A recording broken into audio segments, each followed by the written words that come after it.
Hi everyone! So today I wanted to make a video about how I built a collection of doll clothes. I thought that this might be helpful because I think one of the things that most of us love about having dolls is the fact that they have clothes that you can change them into. But buying doll clothes can be really tricky, especially stockpiling a bunch for your dolls to change into. This video is just based on my personal experience, what my sister and I did to accumulate so many clothes over the years, because I think a lot of people forget that my collection didn't get big overnight, that all the dolls I have, all the clothes I have, all the playsets I have, it happened over the span of like 20 years. I hope it can help you if you are looking to acquire and accumulate more clothes for your beautiful dollies. What made my sister and I really clothing crazy for dolls is the fact that when we were little girls and we first started playing with Barbies, we really didn't have a lot for them. I think there's kind of like a misconception that I always had like a ton of dolls, but my collection actually quite literally started out with a handful of pretty much all secondhand Barbies that were in terrible shape with butchered haircuts and were balding, and we had a few scraps of like clone clothing that came with them and a few scraps of like older 80s Barbie clothes, and my sister got like one brand new fashion pack. It was one of those 10 fashion gift packs from the 90s. I'll actually insert the picture of it here. That was all we had, and I remember how frustrating it was for the two of us when we would want to dress all our Barbies and we didn't have enough clothes to go around. And Colleen says she actually has a very vivid memory of being in her room and running out of clothes and feeling like this emptiness and feeling frustrated from kind of those early days of not having a lot for our dolls and not having the nicest dolls. That kind of became the driving force behind us like hoarding clothes, I guess you could say. Part of why my sister and I don't collect like a lot of clone clothes or like a lot of clone dolls is because back in the day, that's mostly what we had. Even for like American girls, I didn't have like tons of real American girl clothes, so I was stuck using like a lot of handmade things or, you know, the Our Generation things from Target. That's why I'm a bit of a clothing snob when it comes to dolls. Almost obvious things that you can do, but I feel like gets overlooked a lot, is take advantage of the times when certain toy companies are actually putting out fashion packs for dolls. Because these days especially, fashion packs aren't as common as they used to be in the 90s. For certain dolls like Monster High or Bratz, their fashion packs kind of come in like waves, so you might get one year where they make a bunch of things or one year when they don't. What I started doing when I got into collecting Monster High particularly is that I would buy their fashion packs whenever I could, and I would try to catch certain sales. If you're in a store and someone stole things out of a package, which is terrible, the stores will often sell like the leftover, what didn't get stolen. They will sell that typically for like a discounted price. So I got one of like the deluxe Ghoulia fashion packs for, I want to say like half off, because one of the outfits was completely stolen out of the package. And then later on, I ended up buying a complete fashion pack just like it, so I had extra pieces. It's worth investing in the fashion packs even if they don't go on sale. I mean, some fashions aren't really that expensive, especially for Barbie these days. They sell like single pieces for fairly affordable. But what I did for 2015 Bratz is Toys R Us was running like 50% off sales on all their Bratz stuff. And that's when I bought like all of the Shoopy Snaps packs and all of the fashion packs. If you look in my treasure hunt album on Flickr, you can actually see like there's 2 photos in there of like big lots of Bratz. And the reason why I was able to get so many of them brand new is because they were like either 50 or like 70% off. A lot of times if I see a fashion pack that I already have that's like really cheap, but it's for a doll type that's harder to dress, like Monster High, they're very skinny and I don't have a lot of Monster High clothes, I will buy it anyways. Whereas I have like a very comfortable supply of Barbie and Bratz clothes, so I don't need to do that anymore. And this applies to American Girl as well, but you can get American Girl clothes very affordably directly from American Girl.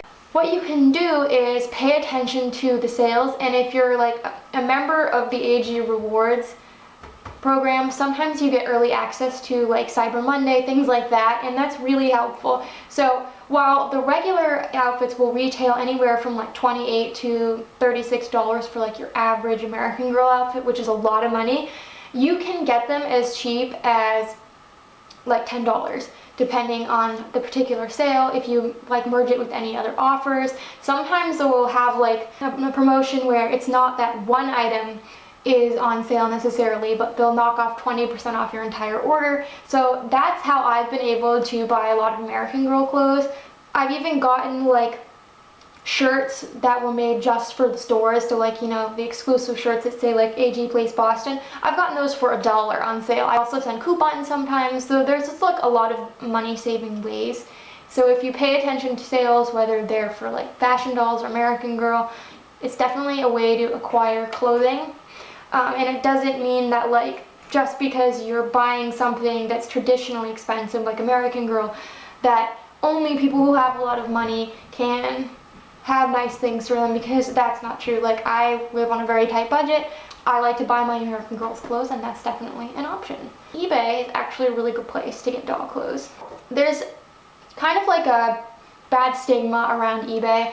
Actually, I remember years ago when I was on Flickr for the first time, on my old account, a lot of people shamed each other for buying things from eBay, like eBay wasn't pure, or, you know, that eBay was evil bae because it was so expensive. It's kind of ridiculous. Like, eBay's like anything else. It's like going to a store or going to a flea market. There are going to be sellers that are really reasonable, that they really want to sell their stuff, and then there's going to be the sellers that will list something for 5 years for a ridiculous price and not even want to budge on $1. Basically, it just means that you have to be willing to put in the work to look for the good deals and stock things online regularly. Like, I don't need to buy a lot of clothes on eBay anymore, but when I was first trying to build up a supply of Bratz clothes, eBay was where it was all at for me. And my problem was that I love adopting Mucci secondhand dolls, you know, the ones that are naked, that don't have anything to offer other than their beautiful selves, and I have to rescue them. So all of my like childhood fashion packs and like spare outfits that came with like my Express It dolls, those all got used up really quickly, and even when I bought lots of Bratz dolls, their clothing would get used up really quickly. So at some point I was quite literally left with like 12 pairs of pants and skirts and like 6 shirts. And I was in panic mode because that meant if I bought more Bratz dolls, I wouldn't have any clothes to dress them in, and I hate having naked dolls. That to me is just like the ultimate sadness, is when a doll has to be naked. In 2012, I decided to kind of try out eBay. I was initially apprehensive about buying clothes on eBay because I kind of believed that stigma that, oh, it's expensive and oh, it makes their collection less pure. But when a girl's got to get clothes for her dolls, she's got to get clothes for her dolls. I ended up stocking lots, and sometimes you can get like, you know, several pairs of doll pants or several doll tops for like $5. That's what I did. I bought like a few teeny lots, and then I was able to get some that were like $10 lots that had a few more things. But what really helped me out were actually the like lots that you bid on.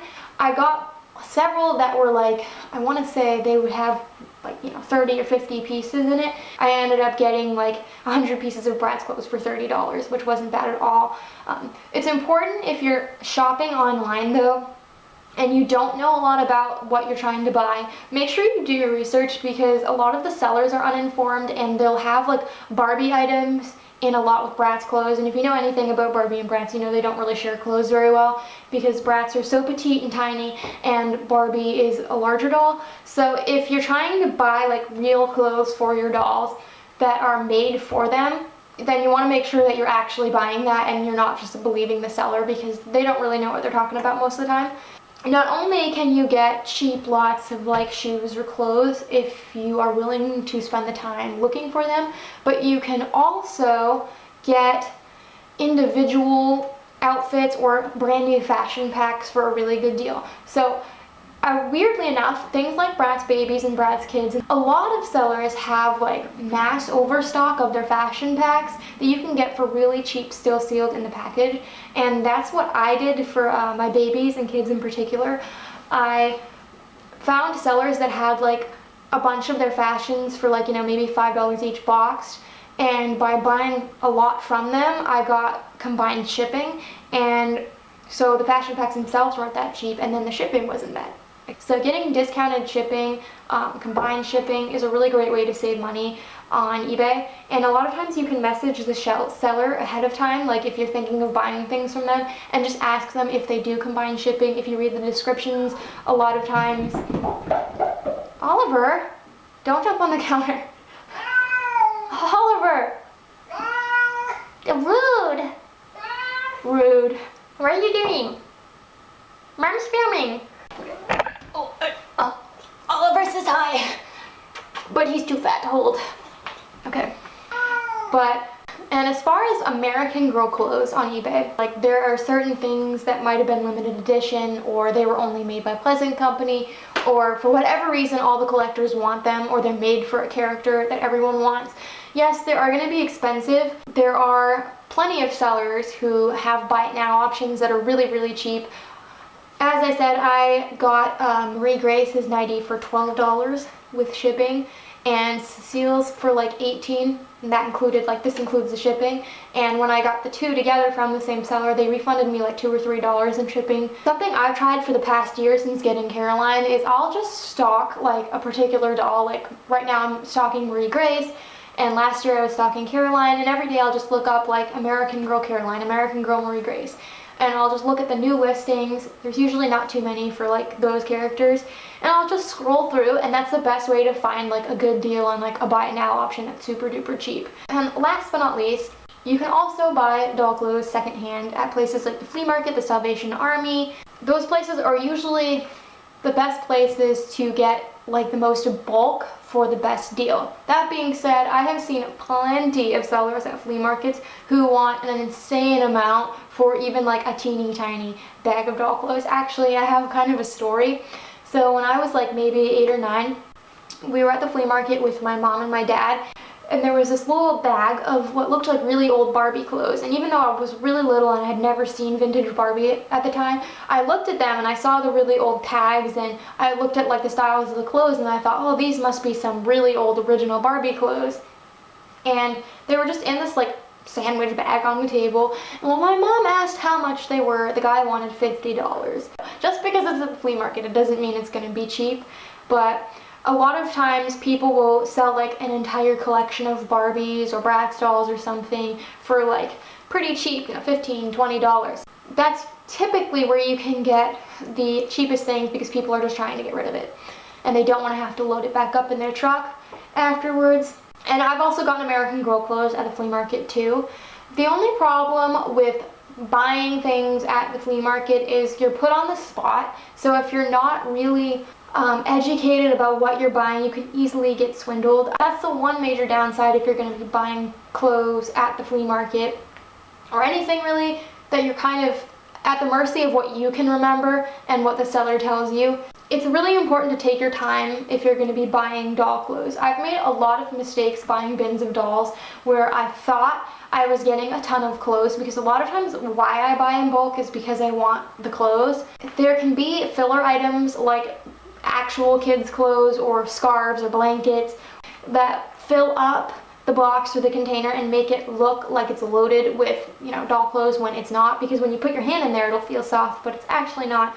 So it's just really important to like take your time and look through the items and assess like what it is you're looking for and what it is you want out of the bin.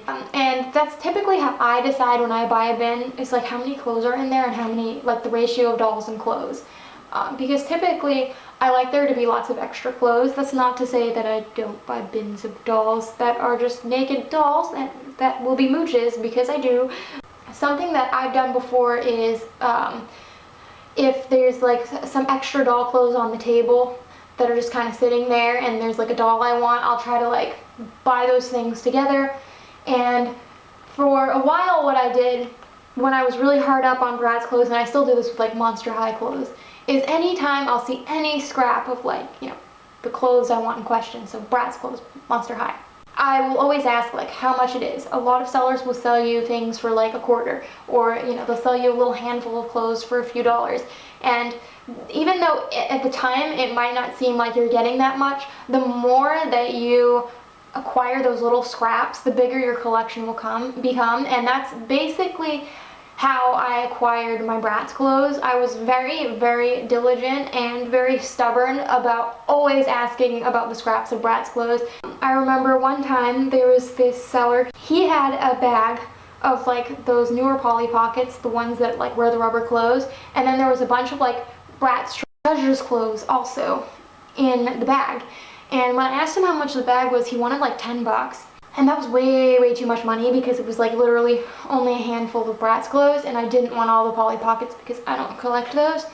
So after walking around, my sister and I came up with the idea to ask him if we could pull out all the Bratz stuff and pay him like $5 for it, and he ended up being totally fine with that.